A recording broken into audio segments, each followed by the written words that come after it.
bientôt.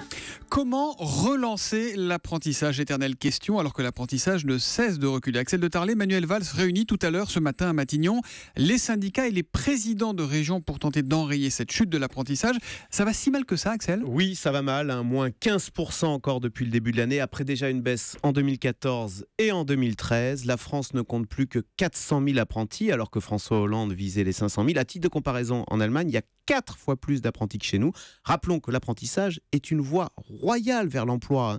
70% des apprentis ont un emploi 7 mois après la fin de leur formation. Mais alors pourquoi dans un pays où il y a 25% des jeunes au chômage, 1 sur 4 est au chômage, pourquoi cette filière de l'apprentissage n'attire-t-elle pas davantage? Alors d'abord, disons-le, le gouvernement a commis une erreur quand il est arrivé au pouvoir. Il a supprimé 500 millions d'euros d'aide. François Hollande voulait alors privilégier, vous savez, ses contrats de génération et ses emplois d'avenir dans la fonction publique, qui sont pourtant nettement moins efficaces en termes d'emploi durable.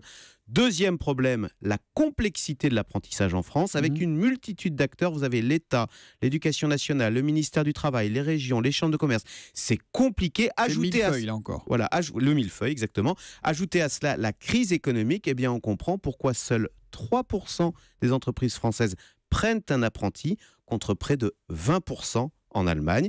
Et puis enfin, dernier point, eh bien, c'est culturel. L'apprentissage est vu à tort en France comme une voie de garage. Alors comme on l'entend souvent, l'apprentissage, on trouve ça très bien, mais pour les enfants des autres. Alors qu'en Allemagne, c'est une filière naturelle qui mène à tout. Je vous rappelle que Gerhard Schröder, l'ancien chancelier allemand, a été apprenti à 14 ans, apprenti vendeur. De même, le patron de Daimler Chrysler, Jürgen Schremp, a été apprenti. Alors une fois qu'on a fait le constat, qu'est-ce qu'on peut faire pour relancer l'apprentissage? Est-ce qu'il va sortir quelque chose de cette réunion ce matin? Alors, plusieurs mesures, il faut être honnête, ont déjà été annoncées, des mesures de simplification, mais aussi des mesures de coût. Par exemple, à partir du 1er juillet, dans les PME de moins de 11 salariés, le coût d'un apprenti, donc charge plus salaire, le coût d'un apprenti sera intégralement pris en charge par l'État. Ça ne coûtera plus rien à l'entreprise. Donc à suivre, on verra l'impact de ces mesures d'économie et de simplification à partir de septembre prochain, puisqu'évidemment, l'apprentissage suit le calendrier scolaire. Et on rappelle ces deux chiffres, 70% des apprentis ont un emploi 7 mois après la fin de leur formation.